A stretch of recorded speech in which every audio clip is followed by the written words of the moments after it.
mengenai komponen marginal atau komponen yang ada di dalam tubuh kita atau bisa kita dapatkan dari makanan, tetapi yang dibutuhkan untuk kepentingan tubuh itu sangat sedikit.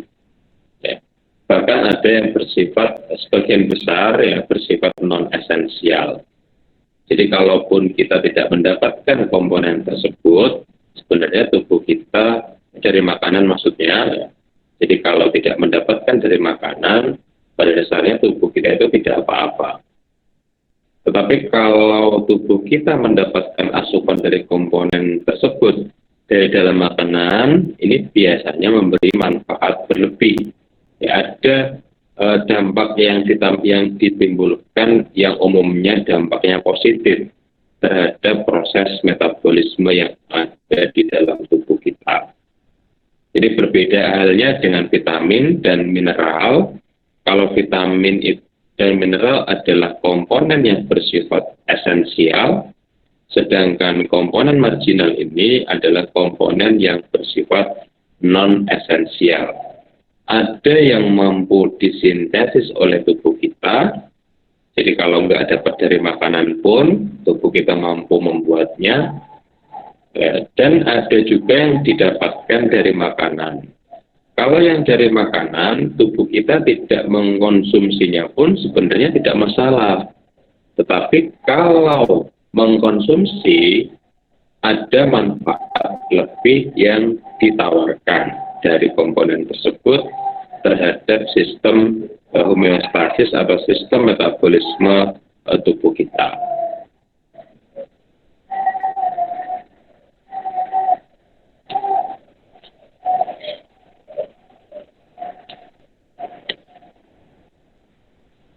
Ya, overview-nya yang pertama tadi merupakan komponen yang bersifat non-esensial, artinya tubuh kita tidak memerlukan komponen tersebut setiap saat, setiap hari dari makanan.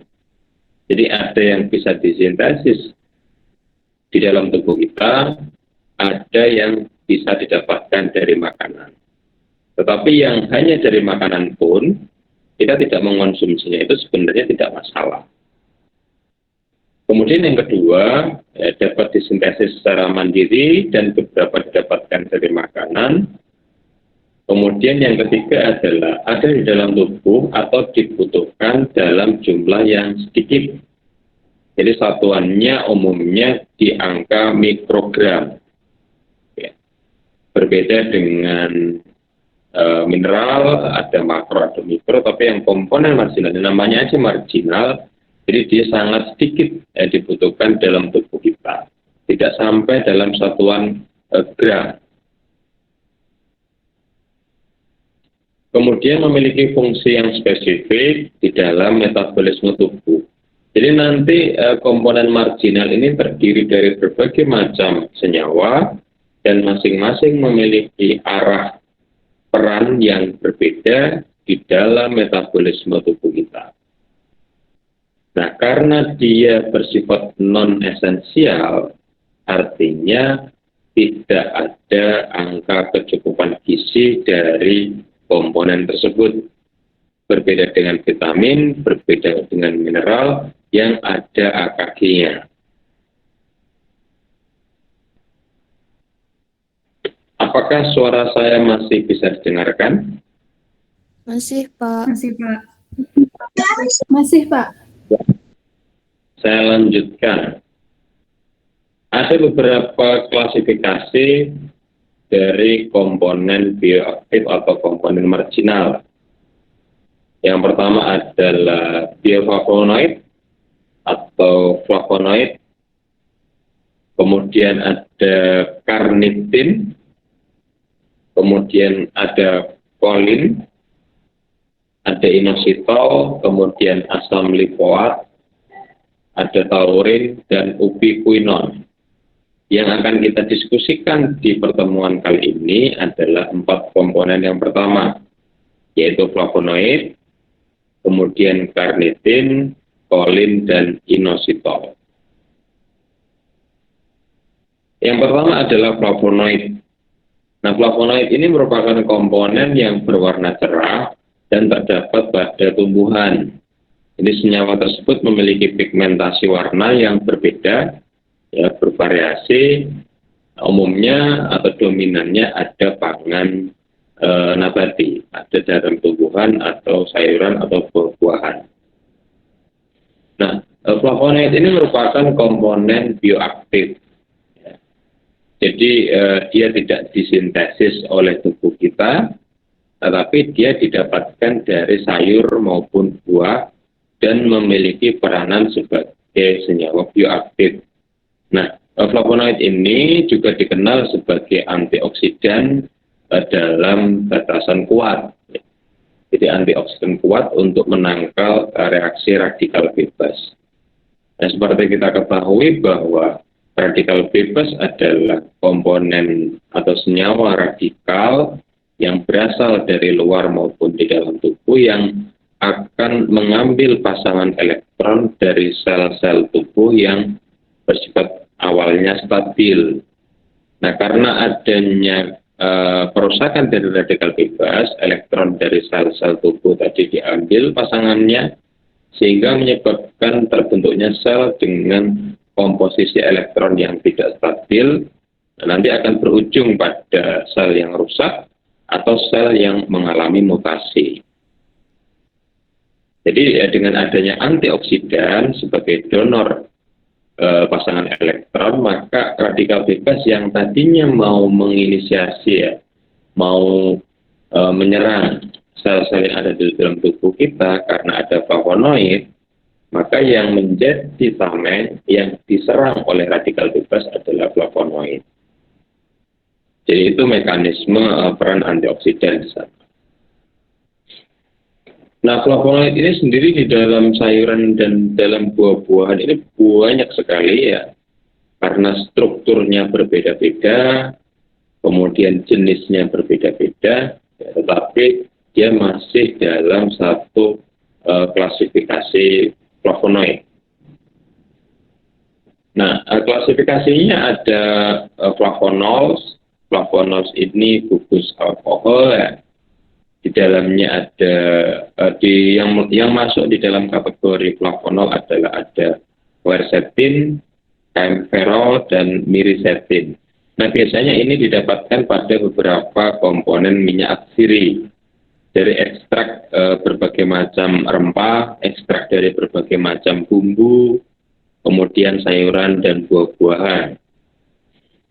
Ya. Kemudian flavon ada luteolin, apigenin, tangeritin, dan ada beberapa lagi, ya, diosmisin, nobiletin, ya. Kemudian flavonon ada naringenin, kemudian hesperetin, kemudian babasin, silipin, dan berbagai macam komponen. Nah, komponen-komponen ini saat ini bisa diidentifikasi menggunakan kromatografi. Baik itu gas kromatografi kalau komponennya bersifat volatil, atau hyperform liquid kromatografi kalau komponennya dalam fase cair. Jadi memang kelompok flavonoid ini banyak sekali. Jadi misalnya teman-teman nanti skripsi ingin meneliti komponen bioaktif pada tanaman lokal, pada makanan atau buah-buahan atau sayuran yang ada di lingkungan endemik teman-teman semua misalnya, yang tidak ada di daerah lain, mau diidentifikasi. Nah, komponen sayuran ini kok katanya dianggap banyak manfaat, sebenarnya memiliki komponen bioaktif apa gitu. Apakah ada flavonoidnya, ya diidentifikasi di sana. Kemudian yang lain juga ada flavanol, ya. Nah, ini yang banyak pada teh, ya. Epigalokatekin, nah ini merupakan antioksidan kuat, ya, katekin, kemudian epikatekin dan epigalokatekin ini yang banyak terdapat pada teh. Jadi minum teh itu sebenarnya bagus, ya, karena di dalam teh itu terdapat antioksidan yang dapat menetralisir radikal bebas. Kemudian ada kelompok antosianin. Nah, ini pigmen-pigmen warna ungu ini masuk ke dalam antosianin. Kemudian ada isoflavon. Nah, isoflavon ini yang banyak terdapat pada kedelai ya, dan produk turunan dari kedelai, tempe, ya. Kemudian fermentasi yang lain dari kedelai, tahu. Nah, di situ terdapat banyak isoflavon dalam kelompok fitoestrogen. Kemudian ada kalkon. Ya. Kalkon ini ada kurkumin yang ada pada temulawak atau ada pada kunyit. Ya, jadi yang banyak di sana. Jadi itu semuanya masuk ke dalam kelompok flavonoid. Semuanya merupakan komponen bioaktif yang bisa berperan sebagai antioksidan.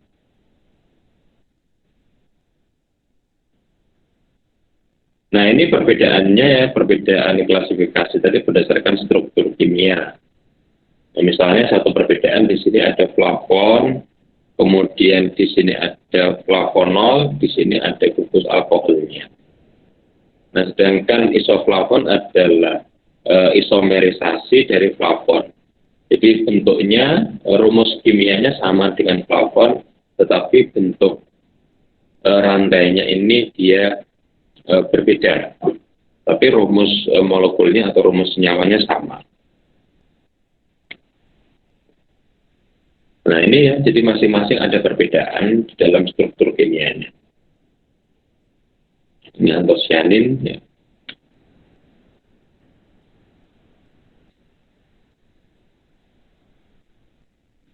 Suara saya masih bisa didengarkan?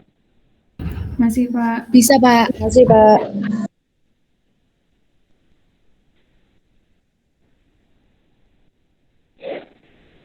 Baik, saya lanjutkan. Nah, sumbernya yang kelompok flavonon, jeruk, lemon, anggur, ya.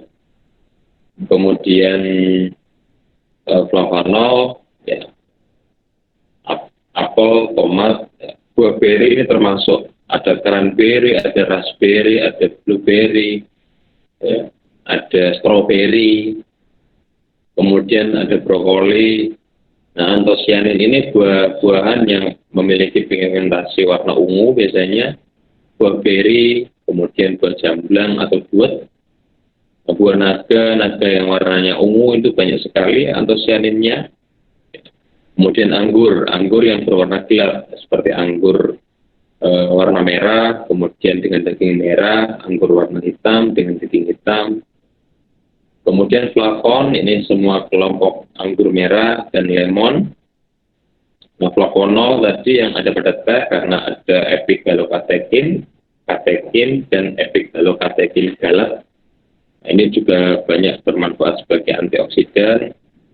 Kemudian ada anggur, apel, dan beberapa buah beri.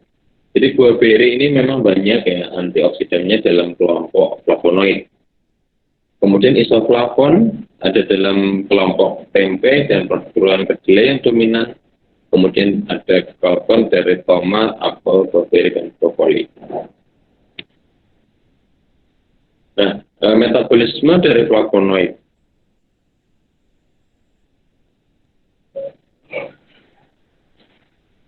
Nah, ini karena memang komponen ini bukan merupakan zat gizi, karena dia dibutuhkan memang bukan secara esensial, tapi kalau ada memang ada manfaatnya. Jadi rute atau alur metabolisme dari komponen marginal itu tidak sedetail metabolisme dari zat gizi, karena memang desainnya memang di dalam tubuh kita organ-organ dan sistem organ itu tidak merancang secara spesifik alur transportasi dari mulai penyerapan hingga distribusi ke sel-sel tubuh itu kelompok yang non-esensial atau yang komponen marginal. Nah, untuk flavonoid di dalam bahan makanan sendiri terdapat dalam dua bentuk ya. Ada yang dalam bentuk terglikosilasi atau terikat, ada yang dalam bentuk non-glikosilasi. Nah, di dalam bentuk terglikosilasi atau bentuk terikat, flavonoid hadir dalam makanan, kemudian perlu menjalani proses deglikosilasi sebelum diserap. Jadi ikatan bersama komponen lain harus dirilis, dilepaskan dulu sebelum diserap di dalam usus halus. Nah, kemudian yang dalam bentuk non glikosilasi ya, yaitu dalam makanan. Nah, ini yang hanya bentuk non glikosilasi hanya flavonon ya. Nah, ini langsung diserap tanpa adanya deglikosilasi dulu. Nah, kemudian sebelum flavonoid makanan dapat diserap, makanan harus dilepaskan dari mereka harus dilepaskan dari kompleks yang ada dalam makanan dengan bantuan pencernaan mekanik ya, dari mulut dengan bantuan gigi, kemudian ada pencernaan secara kimiawi dibantu dengan berbagai macam enzim yang ada di saluran cerna atau beberapa mikroorganisme yang terdapat pada usus besar. Jadi setelah dia terglikosilasi ya, tidak terdeglikosilasi, dia akan dilepas dan diserap masuk ke dalam tubuh. Nah, ini alurnya, jadi flavonoid masuk ke dalam sel small intestine atau usus halus, kemudian dari usus halus maka flavonoid akan didistribusikan ke liver, ke hati. Ya. Kemudian di hati itu adalah tempat pool atau tempat terminal dari flavonoid. Di sini disirkulasikan dan diarahkan atau didistribusikan ke sel-sel tubuh kita yang membutuhkan. Nah, kemudian yang lolos dari penyerapan usus halus, dia akan diteruskan ke dalam kolon. Nah, di dalam kolon ini nanti apakah dia mampu diserap dengan bantuan aktivasi dari mikrobia. Kemudian kalau mampu diserap, dia akan dibawa ke liver. Kalau dari kolon memang tidak bisa diserap, dia akan lanjut ke proses ekskresi melalui feses. Kalau dia sudah masuk ke liver tadi, ke hati, maka dia didistribusikan ke jaringan yang membutuhkan, sel-sel tubuh yang membutuhkan, atau diekskresikan melalui ginjal dan urin. Jadi teman-teman sebagai ahli gizi ini harus sangat peka ya. Artinya kalau proses ekskresi itu melalui feses, dia berarti belum diserap, ya belum masuk ke sirkulasi peredaran darah. Tetapi kalau ekskresinya adalah via urin, berarti dia sudah masuk ke dalam sirkulasi tubuh kita. Kemudian diekskresikan melalui darah difiltrasi, augmentasi, ya, dan reabsorpsi di ginjal menjadi urin.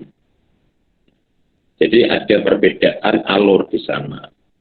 Nah, ini nanti rute dari flavonoid ya. Jadi tergantung nanti ada banyak atau tidaknya flavonoid ini yang bisa masuk ke dalam hati, ya, yang bisa masuk ke dalam jaringan.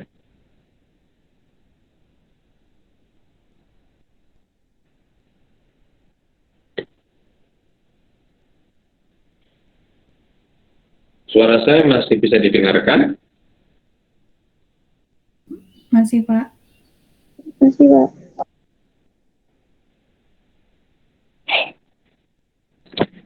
Baik, saya lanjutkan ya.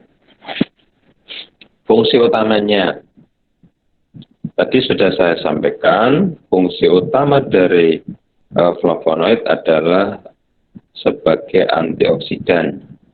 Jadi kalau ada radikal bebas yang akan mengambil pasangan elektron dari sel tubuh yang sudah stabil atau sel tubuh yang sehat, diambil pasangan elektronnya, maka sel yang tadinya sehat dia akan menjadi rusak karena ada bagian pasangan elektron yang diambil dan dia menjadi tidak stabil.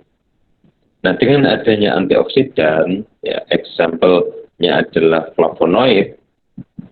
Jadi pada saat radikal bebas mau mengambil sel, maka yang menjadi tameng adalah flavonoid. Nah, dia akan membentengi diri, ya, membentengi tubuh kita dengan dia berkorban menyerahkan pasangan elektronnya untuk diberikan kepada radikal bebas. Nah, kaitan antara peranan flavonoid sebagai antioksidan ini sangat luas di dalam tubuh kita. Kemudian bisa berperan sebagai antimikroba, ya, anti jamur, kemudian menekan laju inflamasi atau anti peradangan. Di situ juga sebenarnya adalah mekanisme fungsi dari antioksidan. Kemudian agen perelaksasi, ya, meningkatkan fleksibilitas dari pembuluh darah, ya, karena tidak banyak terbentuk plak akibat adanya radikal bebas, karena dia sering menjadi donor elektron, ya. Kemudian dia masih pada peranannya sebagai antioksidan adalah melindungi sel, kemudian perbaikan diabetes, ya. Diabetes ini membaik dengan beberapa pemberian antioksidan karena insulin menjadi kerjanya lebih efektif. Kemudian peranan antioksidan lain di dalam tubuh kita ini bisa menggunakan komponen flavonoid. Pertanyaannya, apakah tubuh kita itu tetap bertahan sehat dengan tanpa flavonoid dari luar tubuh? Kira-kira tanpa flavonoid tubuh kita masih bisa untuk hidup sehat apa tidak?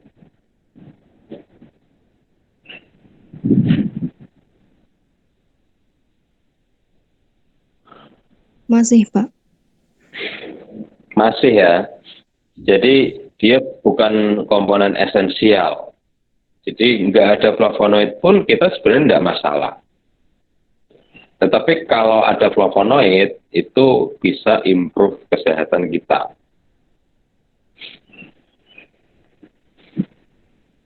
Nah, kemudian komponen marginal yang kedua adalah karnitin. Berbeda halnya dengan flavonoid yang tidak disintesis oleh tubuh kita, jadi hanya didapatkan dari makanan. Kalau flavonoid, kalau karnitin, tubuh kita itu mampu mensintesisnya secara mandiri, ya, dengan adanya asam amino, glisin, dan metionin sebagai prekursor. Kalau defisiensi asam amino, glisin, dan metionin, juga akan defisiensi karnitin. Nah, karnitin sendiri ini merupakan komponen yang memiliki peranan di dalam meningkatkan laju distribusi dari asam lemak di dalam tubuh kita.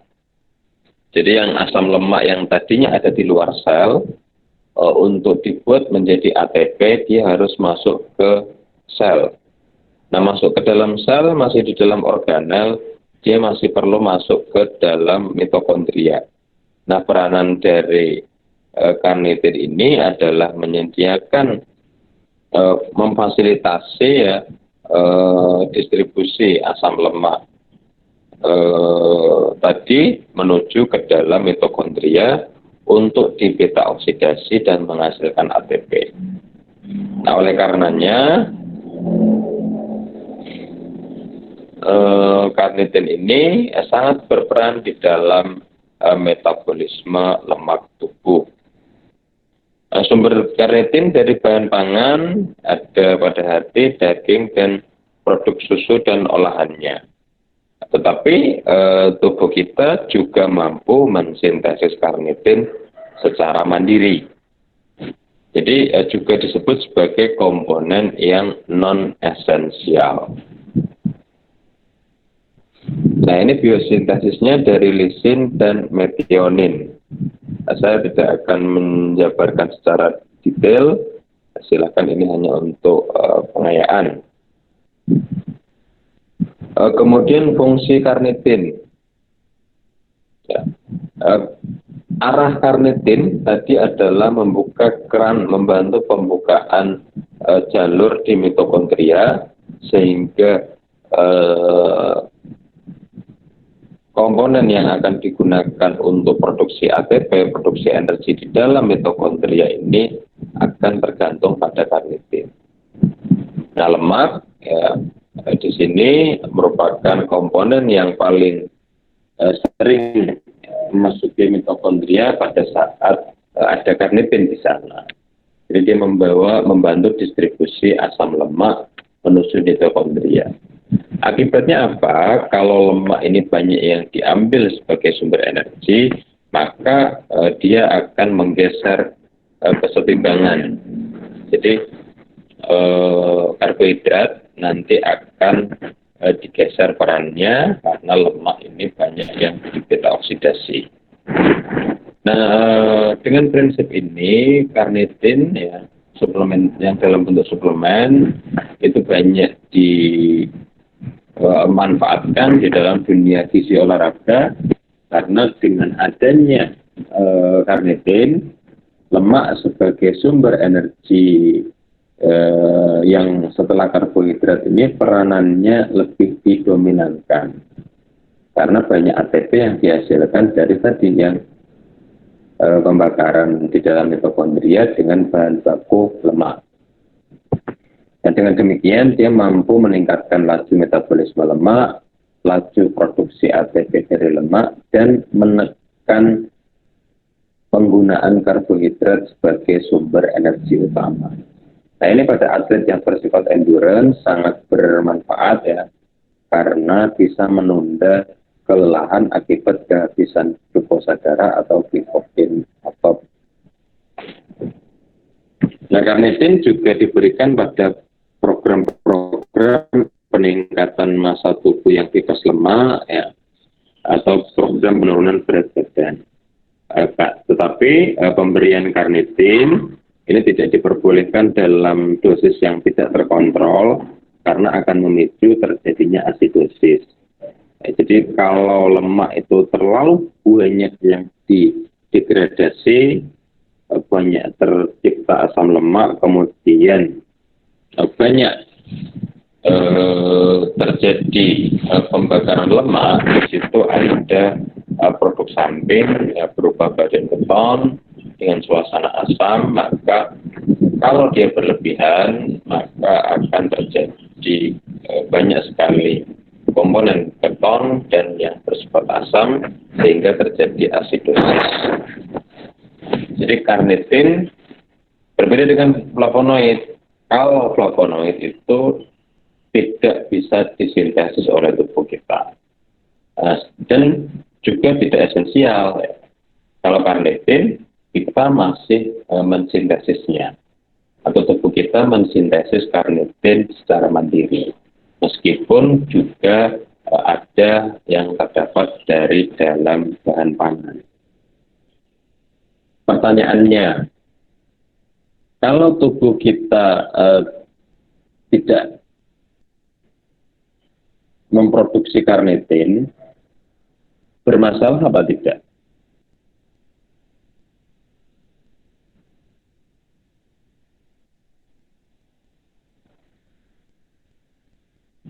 Halo, apakah suara saya masih didengarkan?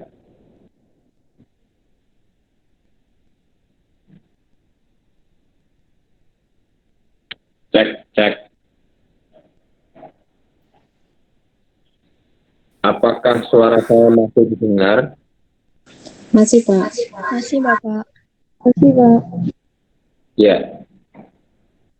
Kita memerlukan karnitin dari makanan apa tidak sebenarnya? Enggak. Tidak, Pak.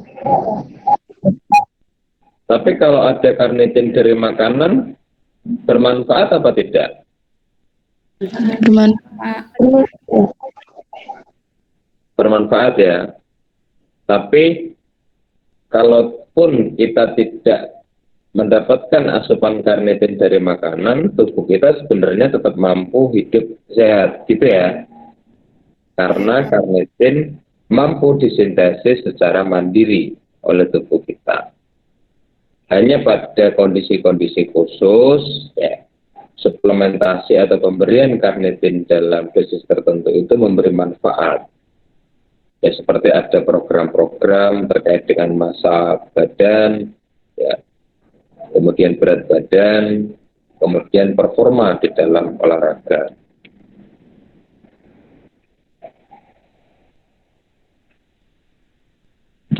Nah, kemudian setelah karnitin ada kolin.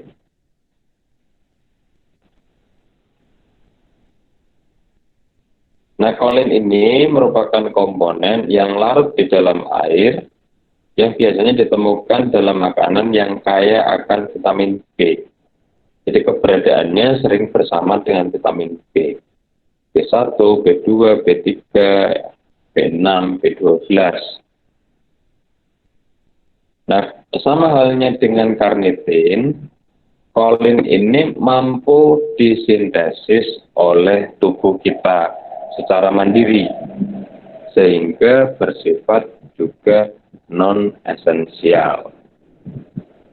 Meskipun di dalam tubuh kita peranannya penting, ya, seperti untuk sintesis fosfolipid, kemudian berperan di dalam sintesis dan impuls saraf.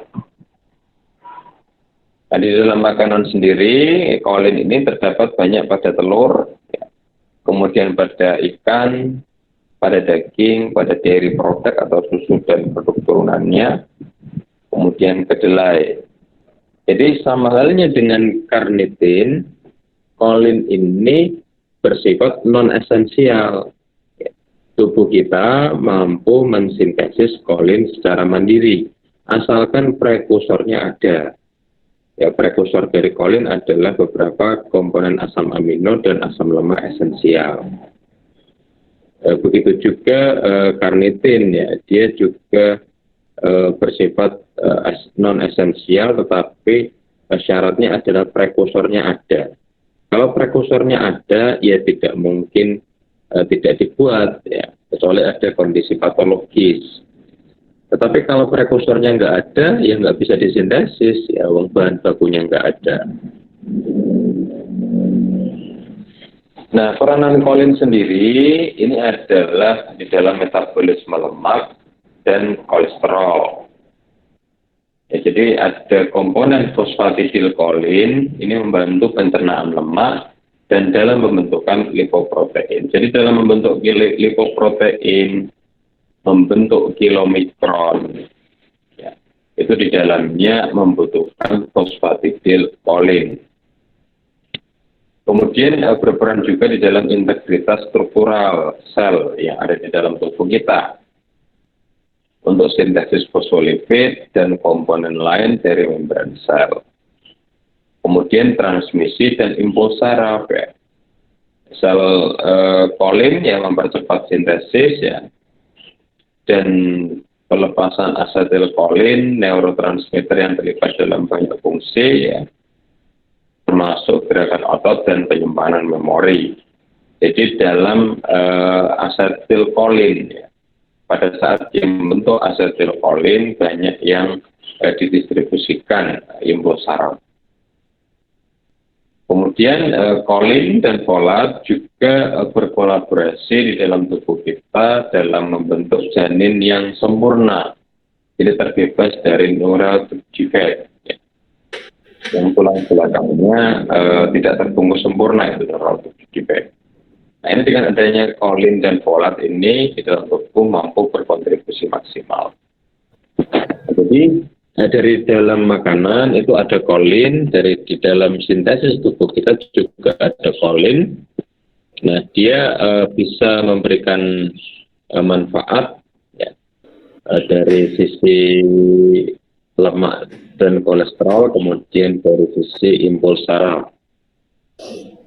Jadi kalaupun tubuh kita tidak mendapatkan kolin dari makanan, tubuh kita mampu mensintesisnya secara mandiri.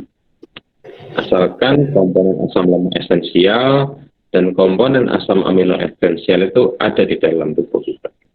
Ya kalau nggak ada ya nggak bisa, karena nggak ada substratnya.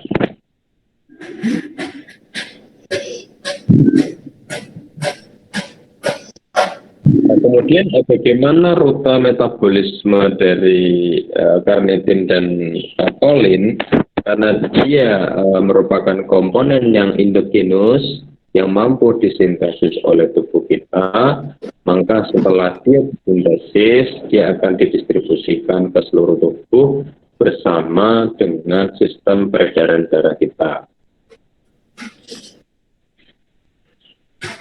Kemudian yang terakhir yang saya sampaikan pada diskusi pada pagi hari ini adalah inositol. Inositol ini disebut juga sebagai hexahydrosikloheksan. Nah, ini juga merupakan komponen yang esensial selama pertumbuhan, tetapi bukan esensial dari sisi ketersediaan. Maksudnya esensial di sini adalah dia dibutuhkan untuk pertumbuhan, ya. Bukan esensial komponennya itu harus didatangkan dari makanan, itu tidak. Karena tubuh kita juga mampu mensintesis inositol secara mandiri. Yang perlu diperhatikan adalah prekursornya. Jadi asam lemak seperti omega 3 dan omega 6, ya, linoleat dan linolenat. Omega 6 itu linoleat, kemudian omega 6 ya linoleat, dan omega 3 itu linolenat. Dua komponen asam lemak esensial itu harus didapatkan dari diet, dari makanan, supaya mampu mensintesis produk-produk seperti kolin, inositol yang memiliki peranan di dalam proses sintesis dan di dalam proses transmisi syaraf, ya. Jadi selain asam amino esensial, asupan dari asam lemak esensial juga penting. Karena kalau tidak ada dua-duanya atau tidak ada salah satu, maka komponen-komponen yang meskipun ini adalah komponen marginal nanti tidak bisa disintesis. Kalau tidak bisa disintesis dan tidak didapatkan dari makanan, nanti bisa mengganggu sistem metabolisme yang terkait dengan komponen ini.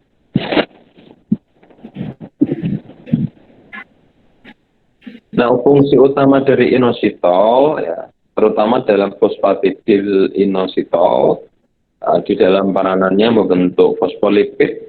Nah, ini banyak membran sel di dalam tubuh kita yang mengandung fosfolipid. Kemudian di dalam sistem signaling, ya, respon dari hormon, ya, sinyal hormon, neurotransmitter, ya, ini membutuhkan inositol. Makanya taurin dan inositol, ya, sering diberikan pada suplementasi, ya, diberikan untuk suplementasi yang meningkatkan proses berpikir biasanya. Karena ada arahnya dia menstimulasi produksi neurotransmitter dan fosfatidilkolin, sehingga transfer sinyal impuls saraf dari sel satu ke sel yang lain itu lebih cepat.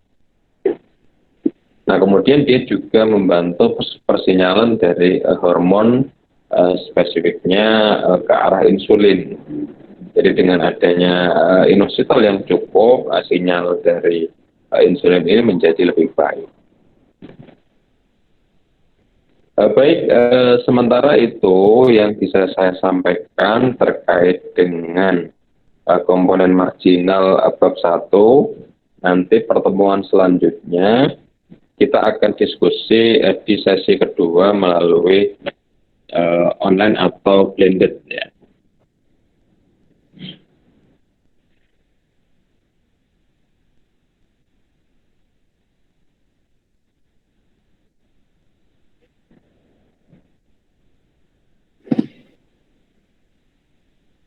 Monggo, saya buka sesi diskusi. Yang hendak bertanya atau ada yang mau disampaikan, silahkan. Saya buka sesi diskusinya. Bisa diskusi pengalaman, bisa mengajukan pertanyaan atau bisa bercerita, mungkin pernah membaca terkait artikel yang ada komponen marginalnya. Nanti kita coba diskusikan.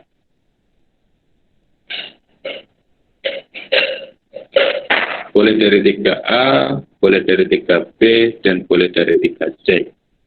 Ada satu tugas individu untuk sesi ini. Jadi teman-teman mengambil salah satu komponen marginal, ya, seperti yang kemarin mineral.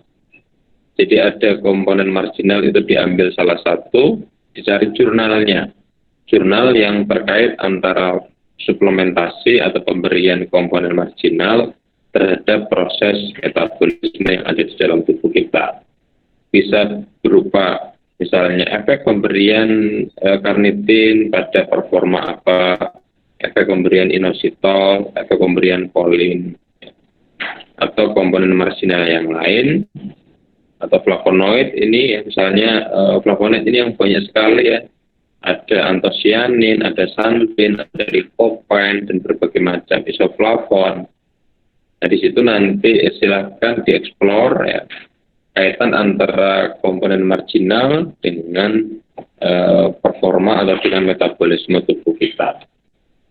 Satu jurnal individu nanti direview.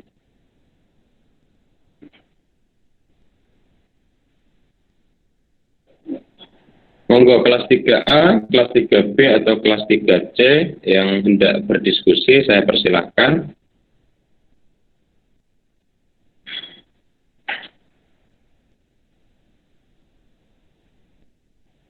Izin bertanya, Bapak. Ya, silahkan. Tadi kan dijelaskan bahwa komponen marginal itu tidak ada ketentuan jumlah batas konsumsi dalam AKG.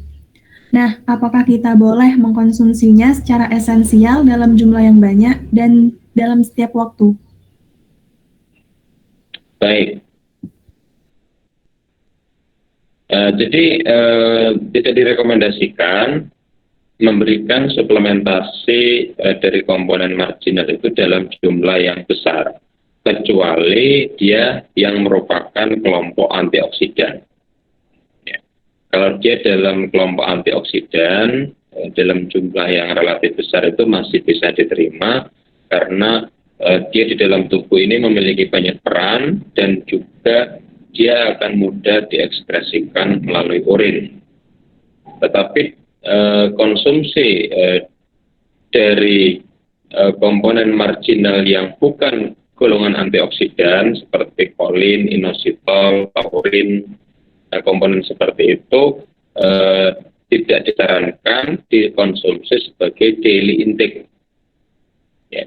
Asupan harian untuk jumlah yang besar dan sampai durasi waktu yang lama. Karena nanti meskipun ya penelitian terkait dengan komponen marginal ini belum banyak memberikan dampak klinis yang toksisitasnya, tetapi tidak disarankan. Ya buat apa? Tubuh kita hanya membutuhkan dalam jumlah yang sedikit. Jadi sebaiknya tanpa ada tujuan khusus, ya cukup mendapatkannya dari makanan saja. Karena toh tubuh kita juga mampu mensintesisnya sendiri. Nah, kecuali tadi misalnya untuk karnitin, ya karnitin ini pada olahraga ini biasanya digunakan sebagai suplementasi untuk meningkatkan massa otot dan juga meningkatkan periode bertanding atau endurance. Tapi juga harus hati-hati terkait dengan aturan doping. Ya. LADI, ya, Lembaga Anti Doping Indonesia, maupun WADA, World Association Doping, ya. Jadi mereka memberikan batasan di dalam tubuh kita, di dalam tubuh seorang atlet, itu nanti darahnya diambil sebagai sampel, dan di dalamnya tidak boleh ada komponen-komponen yang non-esensial atau bukan zat gizi, tetapi jumlahnya sangat banyak. Ya. Misalnya di dalam darahnya terdeteksi kafeinnya tinggi sekali, atau karnitinnya tinggi sekali. Nah ini yang tidak disarankan. Biasanya sangat melejit kadarnya itu apabila dikonsumsi dalam bentuk suplementasi. Kalau dari dalam bentuk makanan, relatif tidak meningkatkan serum atau level di dalam darahnya itu dalam jumlah yang tinggi. Kembali ke tadi ya, jadi tidak disarankan konsumsi dalam suplemen daily. Jadi hanya pada kondisi khusus saja, karena tubuh kita mampu mensintesisnya.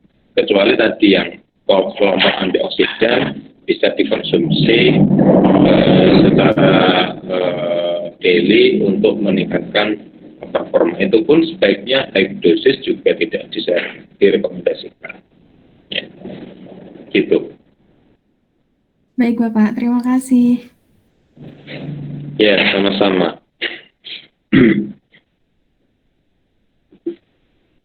Yang lain?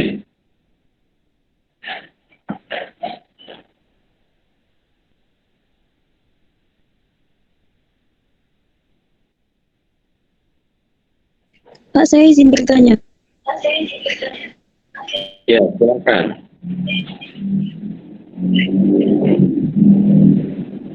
Karena kolin dan folat saling berkait dalam perkembangan otak janin, maka apakah ibu hamil juga disarankan untuk suplementasi kolin, Pak? Terima kasih. Baik. Dari ibu hamil yang sudah beberapa dievaluasi di Indonesia, dia defisiennya itu lebih ke arah besi dan folat untuk mikronutriennya. Itu yang dominan. Sehingga sampai saat ini rekomendasi yang diberikan adalah suplementasinya besi folat. Ya. Besi untuk tata laksana anemia, folat untuk perbaikan sintesis DNA dan sintesis janin, ya. Sintesis sel-sel yang ada di dalam janin. Nah ini kolin meskipun dia terlibat, tetapi asupan kolin disarankan cukup dari makanan saja. Jadi tidak atau jarang terjadi defisiensi kolin. Karena kolin ini mampu disintesis secara mandiri. Meskipun dia di dalam proses embriogenesis atau pembentukan janin, di situ dia juga berperan di dalam produksi sel-sel atau struktur sel-sel yang di dalam tubuh kita yang di dalamnya ada membran selnya. Jadi sampai saat ini rekomendasi yang diberikan ada di folatnya. Untuk kolin cukup dikonsumsi dari makanan dan mengandalkan sintesis dari tubuh kita secara mandiri. Karena ada asam lemak esensial dan asam amino esensial yang didapatkan dari makanan. Tapi kalau asam amino esensial dan asam lemak esensialnya tidak dapat, ya tetap harus ada suplementasi. Tapi sementara ini rata-rata tidak memerlukan sampai ke arah sana. Bisa dipahami ya Mbak penjelasan saya? Bisa Bapak, terima kasih. Ya, sama-sama.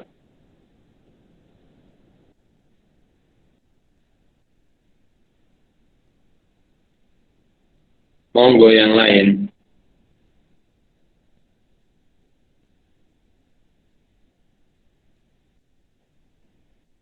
Pengumpulan tugasnya minta deadline berapa hari?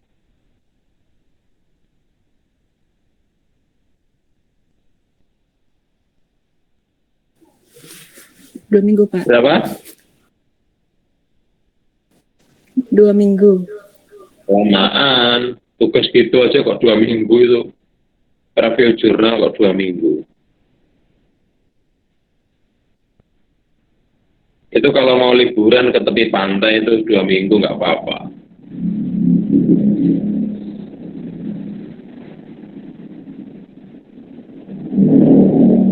Tiga hari atau 5 hari?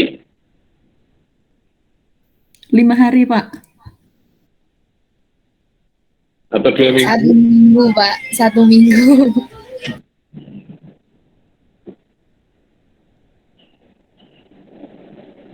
Lima hari ya. 5 hari berani apa enggak?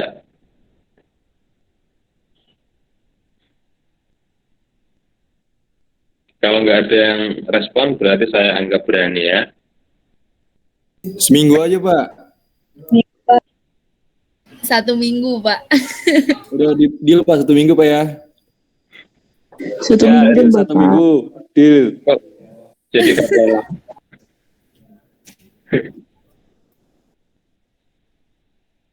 Satu minggu berarti dikumpulkan hari Sabtu ya. Ya Pak, deal. Ya Pak. Baik. Terima kasih. Masih ada yang mau bertanya enggak ini?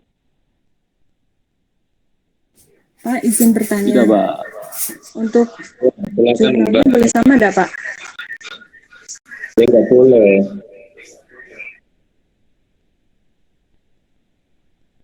Cari yang kira-kira nggak sama. Minimal satu kelas itu jangan ada yang sama. Wah ini satu kelas, nanti tukeran dengan kelas yang lain. Bisa aja itu. Kalau bisa jangan sama lah. Nah ini Baik, Pak. jurnal dari bahasa Inggris, ini saya lebih rekomendasi. Maksudnya lebih suka yang direview itu adalah jurnal dari bahasa Inggris. Saya banyak mendapatkan tentang marginal compound itu di AJCN, American Journal of Clinical Nutrition. Itu banyak, ya, tidak perlu cari yang sama. Di situ aja banyak. Kemudian di jurnal-jurnal lokal juga banyak ya. Di jurnal gizi dan pangan, kemudian jurnal gizi klinik dari UGM, kemudian jurnal gizi Indonesia dari Undip, kemudian Nutriscience dari Gizi Wali Songo ya. Dan dari British Journal atau AJCN tadi, nah itu banyak sekali jurnal. Jadi kalau bisa jangan sama. Dan komponen marginal juga banyak kan, kelompok flavonoid aja banyak sekali. Belum yang karnitin. Karnitin itu juga aplikasinya banyak sekali di berbagai macam event olahraga dan diteliti di sana. Jadi silakan nanti dieksplorasi di sana.